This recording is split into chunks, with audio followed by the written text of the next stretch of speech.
Hi friends, అదొక పెద్ద bank. Time ఉదయం 11 గంటలు. ఒక చేతికర్ర, పంచెగట్టు, తలపాగా, చేతిలో ఒక పాతకాలం నటి ఒకలాంటి ఫైల్తో ఒక పెద్దాయన ఆ బ్యాంక్లోకి అడుగుపెట్టాడు. అతను నడుచుకుంటూ బ్యాంక్ లోపల వరకు వెళుతున్నాడు. అతను ఆ బ్యాంక్లోకి రావడంతో అక్కడున్న వాళ్ళంతా ఆయన్నే ఏదో వింతగా ఆశ్చర్యకరంగా చూస్తున్నారు. అలా లోపలికి వచ్చి ఒక కుర్చీలో కూర్చున్నాడు. ఈ పెద్దాయన పేరు హర్పాల్ సింగ్. అక్కడే పక్కన కస్టమర్ల కోసం ఏర్పాటు చేసిన ఒక కౌంటర్లో ఒక మహిళ కూర్చునుంది. ఆమె పేరు సంగీత. అయితే హర్పాల్ కూర్చునున్న నుంచుని ఉన్న బ్యాంక్లోని వాళ్ళంతా ఆయన్నే అలా చూస్తూ ఉన్నారు. కాసేపటికి హర్పాల్ సింగ్ నెమ్మదిగా సంగీత దగ్గరకు వెళ్ళాడు. వెళ్ళి ఆమెతో అతను ఎంతో గౌరవంగా ఇలా అన్నాడు, అమ్మా, నా అకౌంట్కి ఏమవుతుంది? అది చాలా రోజుల నుంచి పనిచేయడం లేదు. ఎందుకు కాస్త చూసి చెప్పమ్మా అంటూ అతని దగ్గర ఉన్న ఫైల్ని ఆమె చేతికి ఇవ్వబోయాడు. కానీ ఆమె హర్పాల్ సింగ్తో ఇలా అంది, బాబాయ్, మీ అకౌంట్ ఇక్కడ ఉండకపోవచ్చు, వేరే బ్యాంక్లో ఉండుండొచ్చు. మీరు రాంగ్ బ్యాంక్ వచ్చారనుకుంటా అని చెప్పింది. అయినా హర్పాల్ సింగ్, అమ్మాయి, నువ్వు ఒక్కసారి చెక్ చేసి చూడు, నా అకౌంట్ ఇక్కడే ఉందని చెబుతున్నాను కదా అని అంటాడు. అయితే అప్పుడు సంగీత ఏమందంటే, బాబాయ్, నీ పని చేయడానికి కాస్త టైం పడుతుంది, నాకిప్పుడు ఇంకా వేరే పనుంది, కాసేపు అక్కడ కూర్చోండి అని చెప్తుంది. మిగిలిన కస్టమర్ల పనిచేస్తుంది. అయితే కాసేపటి తర్వాత హర్పాల్ సింగ్ సంగీత దగ్గరికి వచ్చి, అమ్మాయి, నువ్వు బిజీగా ఉండుంటే మీ మేనేజర్కు ఫోన్ చేసి చెప్పు, అతన్ని నేను కలవాలి, అతనితో కూడా నాకు చాలా పనుందని చెబుతాడు.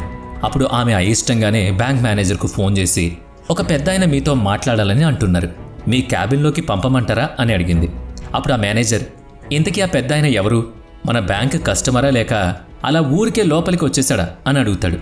అయితే దానికి సమాధానంగా సంగీత, సార్, అతనెవరో నాకు తెలీదు, కానీ మీతో అతను మాట్లాడాలనుకుంటున్నాడు అని చెప్తుంది. అప్పుడు ఆ మేనేజర్, రైట్, అయితే ఇలాంటి వాళ్ళతో కలిసేంత టైం ఇప్పుడు నా దగ్గర లేదు, కాసేపు అతన్ని అక్కడే కూర్చొనివ్వు అని చెప్పి ఫోన్ పెట్టేస్తాడు. అలా మేనేజర్ చెప్పినట్టే వెయిటింగ్ ఏరియాలో హర్పాల్ సింగ్ని కూర్చోమని చెబుతుంది సంగీత. అయితే మేనేజర్ ఇప్పుడు బిజీగా ఉన్నారని, కాసేపు అయిన తర్వాత ఫ్రీ అయ్యాక మిమ్మల్ని కలుస్తానన్నారని చెబుతుంది. ఇప్పుడు హర్పాల్ సింగ్ నెమ్మదిగా నడుచుకుంటూ వెళ్ళి వెయిటింగ్ హాల్లో ఒక కార్నర్ సీట్లో కూర్చుని ఉంటాడు. అయితే ఆ బ్యాంక్లో ఉన్న కస్టమర్లంతా అతన్ని చూస్తూ ఉంటారు. ఎందుకంటే ఆ బ్యాంకుకు వచ్చిన కస్టమర్లంతా చాలా రిచ్, వాళ్ళ వస్త్రాలు కూడా చాలా నీట్గా ఉన్నాయి. కానీ ఆ పెద్దాయన వాళ్లలా లేడు, సాధారణ పంచే తలపాగతో ఉన్నాడు. అందుకే అందరూ ఎంతో ఆశ్చర్యంగా అతన్నే చూస్తున్నారు, అతని గురించి మాట్లాడుకుంటున్నారు. వాళ్ళందరూ ఏమేం మాట్లాడుతున్నారో హర్పాల్ సింగ్ కూడా వినిపిస్తోంది. కానీ అతను వాటినేం పట్టించుకోవడం లేదు. కానీ హర్పాల్ సింగ్ ఏమనుకుంటున్నాడంటే, కాసేపు ఆగితే మేనేజర్ వస్తాడు, అతనితో మాట్లాడాలని అనుకున్నాడు. ఆ బ్యాంక్లో పవన్ అనే ఒక వ్యక్తి ఒక చిన్న ఉద్యోగం చేస్తున్నాడు. అతను బ్యాంక్ పని మీద బయటికెళ్ళి లోపలికి వస్తుంటాడు. అప్పుడు అతను బ్యాంక్లోని వాళ్ళంతా ఏవో గుసగుసలాడుకోవడం గమనిస్తాడు. అవన్నీ వెయిటింగ్ హాల్లో ఓ కార్నర్లో కూర్చున్న ఒక పెద్దాయన గురించేనని కూడా గుర్తిస్తాడు. కొందరు అంటారు, ఆ పెద్దాయన ఒక ముష్టివాళ్లా ఉన్నాడు. మరికొందరు అంటారు, ఆ బ్యాంక్లో అతనికి అకౌంట్ ఉందా, నమ్మలేకపోతున్నాం, అయినా ఈ బ్యాంక్లోకి వచ్చాడేంటి అని కాస్త హేళన చేస్తూ మాట్లాడుతూ ఉంటారు. మరికొందరైతే ఇలాంటి వాళ్ళని లోపలికి ఎలా రానిచ్చారు, ఎలా ఇక్కడ కూర్చోబెట్టారని సీరియస్ అవుతారు. ఇవన్నీ వింటున్న పవన్ నేరుగా హర్పాల్ సింగ్ దగ్గరకు వెళ్ళి, బాబాయ్, నువ్విక్కడ ఏ పని మీద వచ్చావు, ఎందుకొచ్చావు అని అడుగుతాడు. పవన్ ఆ పెద్దాయన్ని చూసి చలించిపోతాడు. అతన్ని అక్కడున్న వాళ్ళంతా హేళన చేయడం అతను తట్టుకోలేడు. అతనికి అది నచ్చదు. అందుకే దగ్గరికి వెళ్ళి అడుగుతాడు. అప్పుడు హర్పాల్ సింగ్, నేను మేనేజర్ని కలవాలి, అందుకే ఇక్కడ ఎదురు చూస్తున్నాను అని చెబుతాడు. అప్పుడు పవన్, సరే, అయితే ఇక్కడే కూర్చోండి, నేను లోపలికి వెళ్ళి మేనేజర్తో మాట్లాడొస్తాను అని అక్కడి నుంచి పవన్ వెళ్ళిపోతాడు. అప్పుడు మేనేజర్ క్యాబిన్లోకి వెళ్ళి ఆ పెద్దాయన తన కోసం ఎదురు చూస్తున్నాడని మేనేజర్తో చెబుతాడు.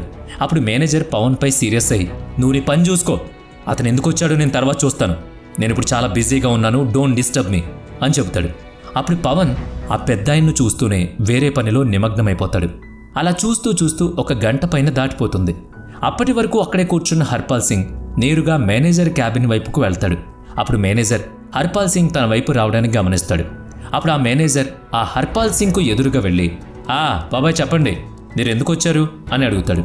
అప్పుడు హర్పాల్ సింగ్ మేనేజర్తో ఇలా అంటాడు, బాబు, ఇదిగో నా బ్యాంక్ డీటెయిల్స్, నా బ్యాంక్ అకౌంట్ పనిచేయడం లేదు, ఏ లావాదేవీలు జరగడం లేదు, అది కాస్త మీరు చూసి పెట్టగలరా అని అడుగుతాడు. అప్పుడు మేనేజర్ హర్పాల్ సింగ్తో ఇలా చెబుతాడు, బాబాయ్, నువ్వు బ్యాంక్లో డబ్బులు వేస్తూ తీస్తూ ఉంటేనే అది పనిచేస్తుంది, నువ్వు డబ్బులు వేయకపోతే అది పనిచేయడం మానేస్తుంది అని చెబుతాడు. అప్పుడు ఆ పెద్దాయన, బాబు, నువ్వు ముందు నా అకౌంట్ని చెక్ చేసి చెప్పు, అప్పుడు నాకు సరైన సమాధానం దొరుకుతుందని చెప్తాడు. అప్పుడు మేనేజర్ నవ్వుతూ బాబాయ్, నాకు ఎన్నో సంవత్సరాల అనుభవం ఉంది, నేను ఏదైనా ఈజీగా చెప్పగలను తెలుసా, నువ్వు లావాదేవీలు చేయకపోవడం వల్లే ఆ అకౌంట్ ఆగిపోయి ఉంటుంది అని అంటాడు. అంతేకాదు, మీలాంటి వాళ్ళు అకౌంట్స్ హ్యాండిల్ చేయలేరని, మీరు ఇలా బ్యాంక్ లోపలికి రావడం వల్ల ఎంతోమంది పని ఆగిపోతుంది తెలుసా, మీలాంటి వాళ్ళు ఇలా రాకూడదు అని చెబుతాడు. అప్పుడు హర్పాల్ సింగ్ అలాగే బాబు, నువ్వేం కోప్పడకు, నేను వెళ్ళిపోతాను, కానీ ఇదిగో ఇక్కడ నా ఫైల్ పెడుతున్నాను, ఒక్కసారి చూడు అని చెప్పి అక్కడి నుంచి వెళ్ళిపోతాడు. మెయిన్ డోర్ దగ్గర వరకు వచ్చిన హర్పాల్ సింగ్ అక్కడ ఉన్న పవన్ని చూసి, ఈ బ్యాంక్ మొత్తంలో నీకొక్కడికే మంచి ఉద్యోగస్తుడి లక్షణం ఉంది, నువ్వు అలాగే ఉండు అని చెప్పి అక్కడి నుంచి వెళ్ళిపోతాడు. అప్పుడు పవన్ మేనేజర్ రూమ్లోకి వచ్చి అక్కడున్న ఆ పెద్దయిన ఫైల్ తీసుకుని అందులో బ్యాంక్ నెంబర్ని కంప్యూటర్లో ఎంటర్ చేస్తాడు. అప్పుడు అతను ఆశ్చర్యకరమైన విషయాన్ని గమనిస్తాడు. తెలుసుకోవడమే కాదు, షాక్ అవుతాడు. ఎందుకంటే అక్కడికి వచ్చిన ఆ పెద్దయిన భిక్షగాడు అనుకున్న ఆ పెద్దయిన ఆ బ్యాంక్ యజమానుల్లో ఒకరు. అతనికే ఆ బ్యాంక్లో ఎక్కువ షేర్స్ ఉన్నాయి. ఇది చూసిన పవన్ మళ్ళీ ఆ అకౌంట్ డీటెయిల్స్ను చెక్ చేస్తాడు. ఎన్నిసార్లు చెక్ చేసినా అదే ఆన్సర్. ఆ వెంటనే అకౌంట్ డీటెయిల్స్ కాపీ తీసుకుని పరుగున మేనేజర్ రూమ్కి వెళ్తాడు. ఆ సమయంలో మేనేజర్ ఒక పెద్ద కస్టమర్తో రకరకాల స్కీమ్ల గురించి మాట్లాడుతూ ఉంటాడు. ఆ టైంలోనే పవన్ మేనేజర్ దగ్గరకు వెళ్తాడు. అప్పుడు మేనేజర్, ఎందుకొచ్చావు అన్నట్టు సీరియస్గా అడుగుతాడు. అప్పుడు మేనేజర్తో, మీకు విషయం అర్జెంట్గా చెప్పాలి సార్ అని చెబుతాడు పవన్. అప్పుడు మేనేజర్ తన దగ్గరున్న కస్టమర్లను కాసేపు పక్కన కూర్చోమని చెప్పి అసలు విషయం ఏంటని పవన్ని అడుగుతాడు. అప్పుడు అతని కంప్యూటర్లోంచి తీసిన కాపీని చూడగానే అప్పుడు అక్కడున్న ఫోటోని చూసి, అలాంటివి చూసే టైం ఇప్పుడు నాకు లేదు, నువ్వు నా టైం వేస్ట్ చేయకు అని వెళ్ళిపోమంటాడు. అయినా సరే పవన్, లేదు సార్, ఒక్కసారి ఈ డాక్యుమెంట్ చూడండి అని చెబుతాడు. అయినా అతను చూడనని చెప్పడంతో దాన్ని ఆ టేబుల్ పైన పెట్టేసి వెళ్ళిపోతాడు పవన్. అలా కాసేపు గడిచిపోతుంది. కాసేపటి తర్వాత బ్యాంక్లో అందరూ ఎవరి పని వాళ్ళు చూసుకుంటూ ఉంటారు. అలా ఆ రోజంతా గడిచిపోతుంది. తర్వాత రోజు ఉదయం 11 గంటలకు మళ్ళీ హర్పాల్ సింగ్ బ్యాంక్ లోపలికి వస్తాడు. అతను ముందు రోజు వచ్చినట్టు రాలేదు. సూటు బూటు వేసుకుంటాడు. అతని చేతిలో ఒక బ్రీఫ్ కేస్ కూడా ఉంటుంది. అతను అలా లోపలికి వచ్చాడో లేదో అందరూ ఆయన చుట్టూ గుమిగొడతారు. ఇక మేనేజర్ అయితే ఆ పెద్దాయన తన క్యాబిన్ వైపు రావడం చూసి పరుగున ఎదురెళ్తాడు. అతడికి అసలు విషయం అర్థమై ఆ పెద్దాయన దగ్గర వరకు వెళ్ళి పక్కనే నిలబడతాడు. అప్పుడు హర్పాల్ సింగ్, బాబు మేనేజర్ గారు, నిన్న మీరు నా పట్ల చేసిన దానికి ఖచ్చితంగా శిక్షను అనుభవించాల్సిందే అని చెబుతాడు. అప్పుడు మేనేజర్ చాలా భయంతో వణికిపోతాడు. తనకు ఆ పెద్దాయన ఎటువంటి శిక్ష వేస్తాడోనని భయపడతాడు.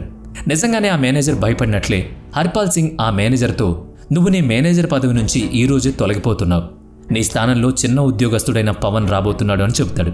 అది విన్న మేనేజర్ చాలా బ్రతిమాలతాడు. అయినా కూడా హర్పాల్ సింగ్ వినడు. నువ్వు ఏ విధంగా మేనేజర్ పోస్టులో ఉండలేవు, దానికి నువ్వు అనర్హుడివి, ఎందుకంటే వచ్చిన కస్టమర్లందరూ ఒకటే కదా, వాళ్లతో నువ్వు ఒకేలా ప్రవర్తించాలి కదా, వారికి సహాయం చేయాలి. కానీ నువ్వు మనిషి బట్టలు చూసి వాళ్ళ వాలకం చూసి ప్రవర్తించావు. కానీ పవన్ అలా కాదు. అతని వయసు చూసి అతని అవసరాన్ని తెలుసుకున్నాడు. ప్రతి ఒక్కరిని పవన్లా పనిచేయమని చెబుతున్నాను. అప్పుడు ఈ బ్యాంక్ మరింత ఉన్నతంగా వెళ్తుంది. దీనివల్ల ఎంతోమంది బ్రతుకుతారు. నీలాంటి వాళ్ళుంటే త్వరలోనే దుకాణం మూసేయాల్సి ఉంటుంది. సో గెట్ అవుట్ అని చెప్తాడు. అర్థమైంది కదా, ఎవరినైనా సరే ఒకే విధంగా చూడడం నేర్చుకోండి. మేబీ వాళ్ళ పలుకుబడి వాళ్ళ హోదా ఎక్కువ కావచ్చు, కానీ మనుషులంతా ఒక్కటే కదా, వాళ్ళ అవసరాలు ఒకటే కదా.